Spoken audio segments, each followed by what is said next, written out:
Chapter 1. Barry makes his peel. Barry the banana lived in a round, shiny fruit bowl on top of the kitchen counter.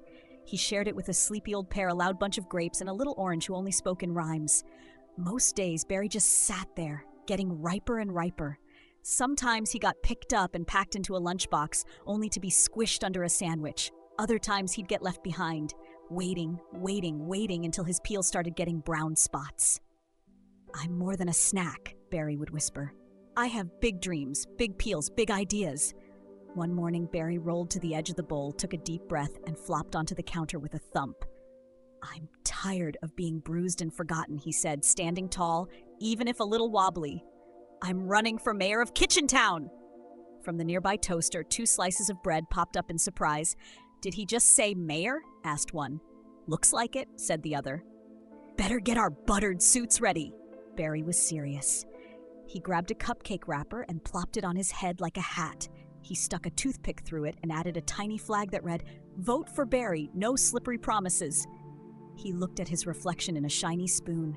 Handsome, honest, slightly spotted, perfect. Barry rolled off the counter and down to the pantry door. "Time to meet the voters," he said. "Mayor Barry has a nice ring to it." But as he passed the fridge, a loud burp echoed out. It was the grumpy old Pickle, still floating in his jar. "You?" Pickle scoffed. "A banana? Running for mayor? That's the ripest joke I've heard all year." Barry didn't flinch. "Watch me, Pickleton. I may be soft, but I'm strong." And with that, Barry slipped on a spoon, flicked in the air, and landed in a bowl of flour. Puff. He stood up, covered in white dust, smiling. "I call it my camp entrance."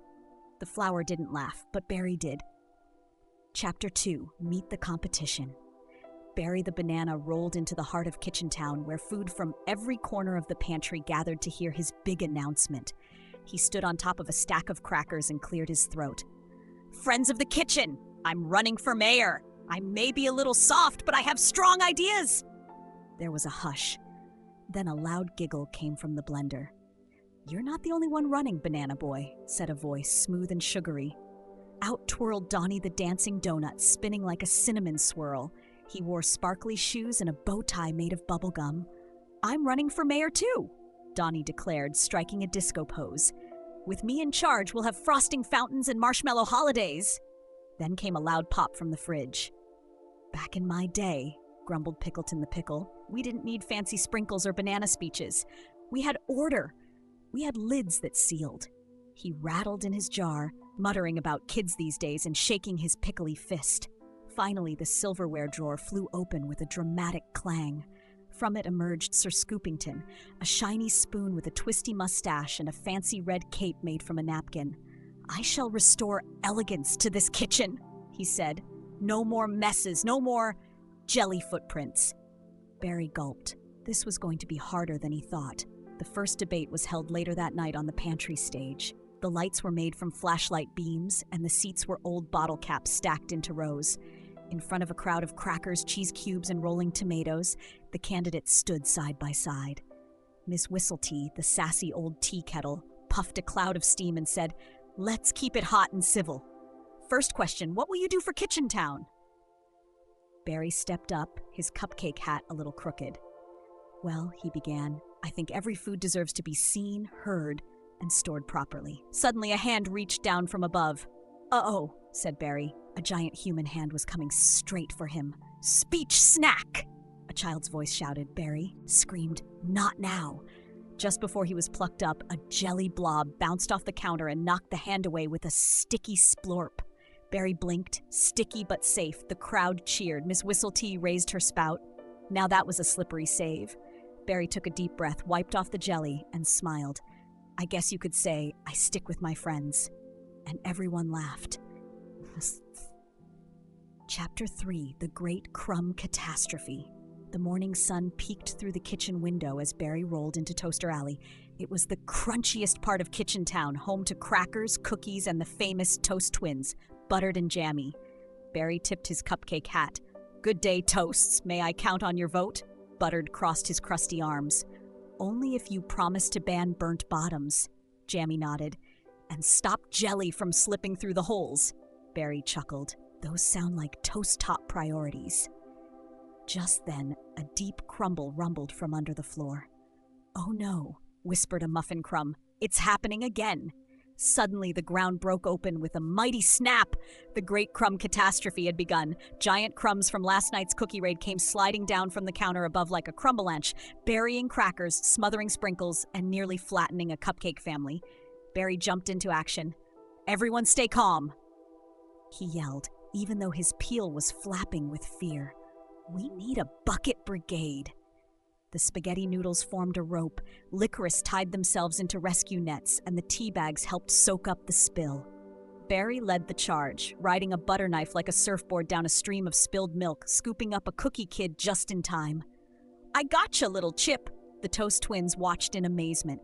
"He's got grit," said Buttered. "And no crumbs on his record," added Jammy. By the end of the chaos, Kitchen Town was covered in a thin layer of cookie dust, but everyone was safe. Barry stood in the middle, panting, covered in sprinkles and frosting blobs.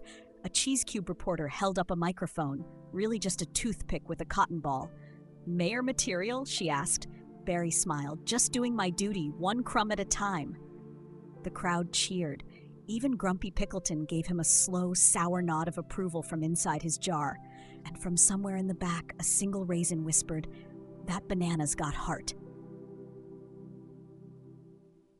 Chapter 4, Bruises and Truths. The kitchen was quiet that evening as food folks gathered once more at the pantry stage. The final debate had arrived. Barry stood behind his cracker box podium, straightening his cupcake hat. His peel had a few new spots, but his spirit strong as ever. Donnie the dancing donut sparkled under the lights, tossing powdered sugar into the air like confetti. Pickleton the pickle looked extra sour tonight, floating with a scowl in his pickle juice jar. Sir Scoopington stood tall and shiny, his red napkin cape blowing slightly from a fan set to low. At center stage, Miss Whistletea puffed steam from her spout. "Final question," she said with a warm gurgle. "What is your biggest weakness?" The crowd leaned in. Donnie tap-danced nervously, then blurted, "I'm too delicious!" before trying to distract everyone with a frosting twirl. Pickleton just mumbled, "Too many memories," and went silent. Sir Scoopington whispered dramatically, "Sometimes I stir too much." Then all eyes turned to Barry. He stepped forward slowly. The stage creaked, the jelly blobs wobbled, a cookie bit his lip. Barry removed his cupcake hat. "I have bruises," he said softly. He turned around and showed the brown spots on his peel. "They come from being dropped, squished, and forgotten.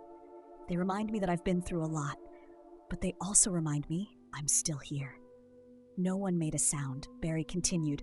"Every food in this kitchen has felt tossed aside, but that doesn't mean we don't matter. I want to be the mayor who remembers everyone, even the whole raisins in the back of the drawer." Suddenly, the bag of flour sneezed. "Sorry," said Flour Bag Frank, blinking away a tear. "That just hit me right in the dough." Even the donut stopped twirling. Miss Whistletea dabbed at her spout with a napkin. "Well said, Barry," she whispered. "Well said." Barry bowed, his cupcake hat flopping to the side. The kitchen stayed silent for a moment. Then a cheer started. First from a baby carrot, then a cheese cube, then the Toast twins. And soon the whole room echoed with happy claps, clinks, and bouncing jelly blobs. Barry had spoken from the peel, and the crowd had listened. Chapter 5, The Vote and the Victory Snack. The day of the big vote had finally arrived. Kitchen Town was buzzing. Grapes rolled in from the counter, crackers crunched in from the cupboard, even a lonely olive popped out of the junk drawer just to be part of the excitement. A line stretched all the way from the pantry to the fridge. Every food item got one vote, except the spaghetti noodles who tangled themselves and had to share. The votes were collected in an empty cereal box. The Raisin Counting Committee, very slow, very careful, took their time. Barry sat with his cupcake hat in his lap. "No matter what happens," he whispered, "I gave it my best peel." Suddenly, a rustle came from the trash can. Everyone turned. A tiny voice called out, "Wait!" Out popped Lefty, the forgotten heel of a loaf of bread, covered in sticker crumbs, but holding a little paper ballot. "I never get picked for sandwiches," he said, limping forward, "but I still matter." He dropped his vote into the cereal box and gave Barry a wink. The raisins finished counting 2 hours later. "By one vote," Miss Whistletea announced, holding up a raisin with the winning slip stuck to it. Barry the Banana is your new mayor of Kitchen Town. The kitchen exploded with cheers, claps, jelly jumps, and one overexcited marshmallow who launched into the air and stuck to the ceiling. Donnie danced. Sir Scoopington bowed with grace. Even Pickleton gave a proud blub from his jar. Barry wiped a happy tear from his peel. As his first act as mayor, Barry ordered banana hammocks for every fruit bowl and passed a no squish left behind policy. That evening, Barry rode through Kitchen Town in a shiny measuring cup convertible, tossing dried cranberries to the crowd. Flour Bag Frank waved a flag made from a tortilla chip. 3 cheers for Mayor Barry, the crowd shouted. Barry smiled wide. Let's make this kitchen a little kinder, one bruise at a time. And from somewhere near the toaster, someone whispered, "Not bad, for a banana."